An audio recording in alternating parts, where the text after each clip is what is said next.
Here we go, back again with another match preview. And yes, so fast after yesterday's game, we've got to play another match quickly on Tuesday night. And Sunderland travel down to Gresty Road, Crewe, Alexandra, nicknamed the Real Women. Yes, a crowd capacity of 10,153. Manager David Artell, and the most expensive player that Crewe have ever bought. Now, for me, this is a significant fact of the two clubs in stature. Sunderland, massive club. Crewe, good, decent club, but they don't have the money to back them, and that's why they're always going to struggle in League One. I do wish Crewe all the best in the future in League One, and hopefully somehow they can survive, but they don't have much money to spend. Now, they had Rodney Jack was their most expensive player that they bought from Torquay back in 1998 for £650,000. Now, you would have thought over the years as it progressed you'd spend more money, but that was the peak of the money they had to spend, and since then they haven't been able to. But they made one or two really good, sales in the past. They had Nick Powell, who moved to Manchester United in 2012 for £3 million. And also Seth Johnson, who remember Seth Johnson, who was sold from Crewe to Derby, again for £3 million. And then, of course, there was Dean Ashton's move to Norwich back in 2005. Now, I don't know how much money he went for, but he was a good striker as well. But they're they're in a bad bit of form at the moment. They're second off bottom. They've only played 12, won 1, only won 1, drawn 5, lost 6, -9. Last few games yesterday was the worst result so far this season. Disappointing 3-0 away defeat against Fleetwood. Before that, they drew with Crewe. Crewe drew with Cambridge, 2 a peach. They drew with Plymouth, high-flying Plymouth, and they drew with Rotherham. So they don't normally get beat that often. But when they do, it's only by the odd goal or so. But yesterday, they got absolutely smashed against Fleetwood. They did lose a few games ago against Morecambe 3-1. So the form's upside down, because in between that, they beat Wigan 2-0 in the Papa John's Trophy. So it's a funny old game, football. It's a funny old game. But people who got the score corrections correct against that hard-fought win yesterday against Gillingham was Tim Cook, Glenn Jones, Kyle Crewe, Michael Atkinson, Tarico, and Angelic Skin 77. Angelic Skin 77 is now on top of the table on 30 points with, I think it was Kyle Crewe underneath in 20 points and a whole host of people on 10. So if you can get the correct score against Crewe on Tuesday night, you can get 10 points and get yourself onto the scoreboard. Score predictions, I'll give you mine a bit later on, but have you got the greatest button? Can you do what Angelic Skin did yesterday? Tim Cook, Glyn Jones, Kyle Crewe, Michael Atkinson and Tarico, and get the correct score.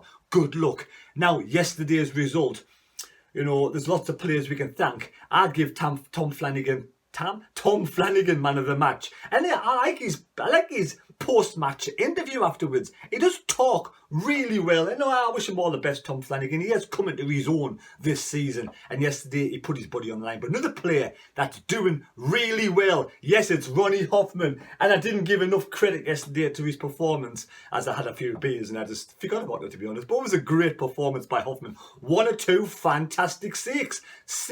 I can't even pronounce me words at this moment in time. I'm going to blame dyslexia, like I blame dyslexia on everything. But anyway, one or two fantastic saves yesterday, Hoffmann. And here's a couple right here.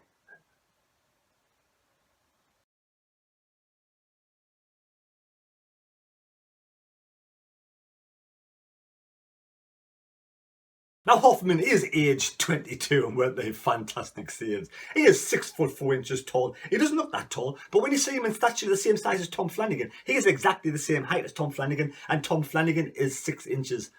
6 inches. That's very small. He's 6'4", the same as Hoffmann. Yes, Hoffmann's right-footed.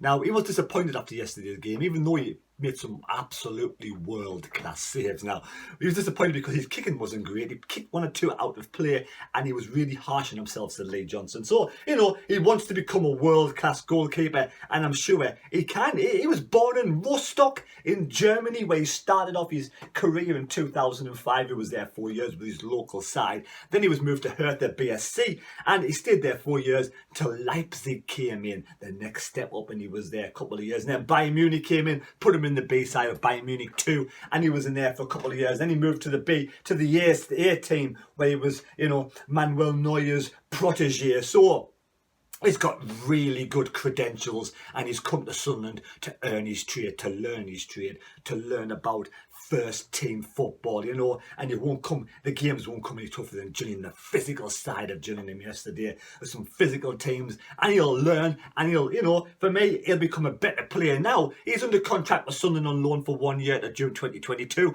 and he goes out of contract with Bayern Munich in 2023.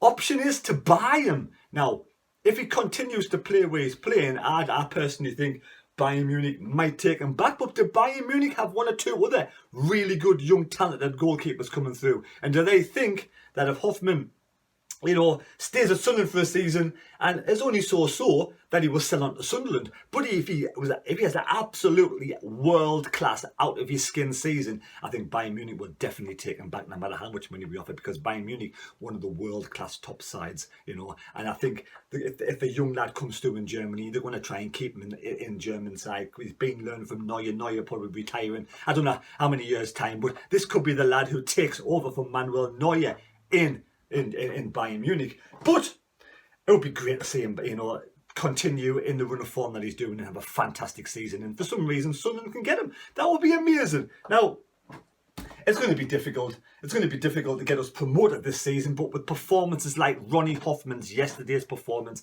and Tom Flanagan, and we've got Dan Neil with the assist, so we need to get these players playing well. We need other players to do the same, but we have a lot of injuries. Hence the reason why I'm struggling with my side selection for Tuesday night. Now, a lot of it speaks volumes the way they're playing. So Hoffmann in goal, Winchester Cirkin, Doyle Flanagan, O'Neill, Neil, Pritchard, O'Brien and Stewart. They'll keep the places for me, barring any injuries. Now, the one place that's up for grabs was Elliot Embleton's red card yesterday. We don't have Gooch at this moment in time. If Gooch was fit, he could go into that spot, but I don't think Gooch is fit. If McGeady was fit, he could probably come in, and then we could probably switch O'Brien or Pritchard around a little bit. But we can't, because McGeady's not fit enough for Tuesday night, unless Lee Johnson's keeping it under his hat and not telling us. We have a load of other players as well. Evans in the centre isn't fit enough yet. So who do we bring in? Now, the way I saw Stephen Wern during the week, Stephen Wern could very easily fit at a number 10 role and move Pritchard over to Embleton's role yesterday. Or, the young lad Taylor's probably a bit too much of a step up. But, I've seen him play down the right-hand side, and he could do a good job. But personally, I like to give Wern the opportunity in the centre, move Pritchard to the right. Or even if Wern's happy to go down the wing, fair enough. But it's a lot, because we've got a lot of injuries. And it always happens to Sunderland. We always seem to rack up a lot of injuries during the season. I don't know why, whether we're just unlucky, I'm not quite sure. But 1 or 2 players will be coming back shortly, which is a blessing in disguise. Will Harris came on yesterday and did really well. So there we go. So again, do you have the greatest sports noggin? Can you get the correct score? Do you think that you can tell me your prediction? I'm going to go for Sunderland to win. I'm going to go for a handsome victory on Tuesday night. A clean sheet for Ronny Hoffmann. I'm going to go Crewe 0, Sunderland 3. That's no disrespect to Crewe. I think Crewe are having a hard season. I do hope they can survive. But it's going to be a really difficult season with the money they've got. So, at the end of the day, I do wish the real men all the best this season. I'm going to go for 3-0 victory to Sunderland on Tuesday night. Touch wood. Now, the teams around Sunderland are playing really well. Plymouth, the manager of Plymouth's doing a fantastic job. I forgot his name now. But Plymouth doing brilliant yesterday, coming back 1-0 down to win 3-1. Wigan smashing their team 4-0. And also Rotherham are putting their state of intent in now, winning yesterday, beating Portsmouth 4-1. The only team around us that got beat was MK Dons. Got beat off Shrewsbury, so well done Shrewsbury. You know, let's say Shrewsbury stay in League One as well. If I had my way, nobody would get relegated, but you know, that's just the way it is. Now, we do have an FA Cup draw today, and we've got Mansfield at home. Mansfield at home in the first round of the FA Cup. Now, am I having an epiphany? Did we not get beat off Mansfield last season in the FA Cup? Was that correct? I can't remember now. Something tells me, little grey cell there says something about, was it Mansfield or was it not Mansfield? I don't know, but can we get revenge and win this game? You know, with the kids, definitely with the kids. Don't play any first teamers in the FA Cup. Play the same kids that play in the Papa John's Trophy. Give them the experience. If we get beat off Mansfield, you know, it's the way the cookie crumbles. But I'd rather give these kids experience again, like we're doing in the Papa John's Trophy. For the first few rounds of the FA Cup, give them experience. That's what they need. Valuable experience, like Patterson is gaining at Notts County in that, you know, rough and tumble league in the conference. But that's it. So hopefully Sunderland can win on Tuesday night. I hope you enjoyed my match preview. Take care. God bless me. God go with you. And we'll see you for a live stream on Tuesday night. And don't forget, tonight, Sunday Bunch, 7 o'clock. Be there or be square. And we'll catch you later. Thank you for watching. Adios.